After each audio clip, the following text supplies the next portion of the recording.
लोकसभा चुनाव के बाद अगर पूरे देश की नजर कहीं है तो वो है यूपी की 10 सीटों के उपचुनाव पर। उपचुनाव को लेकर अब सूबे की तमाम पॉलिटिकल पार्टीज तैयारियां तेज कर चुकी हैं। वहीं कुछ सीटें इन 10 सीटों में से ऐसी भी हैं जो बीजेपी और सपा दोनों ही पार्टियों के लिए साख का सवाल बनी हुई हैं। इनमें से एक सीट है मिल्कीपुर। मिल्कीपुर को जीतना जहां सपा के लिए महत्वपूर्ण है, तो वहीं बीजेपी के लिए भी मिल्कीपुर को सपा के खेमे से छीनना साख के लिए जरूरी है। सपा ने इस सीट पर अपने पत्ते खोल दिए हैं। सपा ने सांसद अवधेश प्रसाद के बेटे अजीत प्रसाद को मिल्कीपुर से प्रत्याशी बनाया है। इलाके में पहले ही अवधेश प्रसाद पासी का दबदबा है। अवधेश यहां से विधायक रह चुके हैं। ऐसे में सपा की पकड़ यहां पहले ही मजबूत मानी जा रही है। इसके साथ ही जो फैक्टर यहां निर्णायक है वो है पासी वोट बैंक।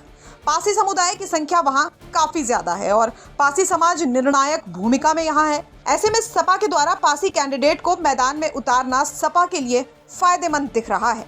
हालांकि दावे तो यहां तक किए जा रहे हैं कि मिल्कीपुर सीट पर खुद सीएम योगी आदित्यनाथ नजर रखे हुए हैं। कई जनसभाएं भी सीएम योगी वहां कर चुके हैं। सीएम योगी का ध्यान इस सीट पर इसलिए भी इतना ज्यादा है कि यदि कोई डैमेज की संभावना दिखे तो उसे होने से पहले ही कंट्रोल कर लिया जाए। क्योंकि मिल्कीपुर सुरक्षित सीट है तो जाहिर है कि बीजेपी किसी दलित चेहरे को ही प्रत्याशी के तौर पर उतारेगी। हालांकि वो कौन होगा इस पर सस्पेंस बरकरार है।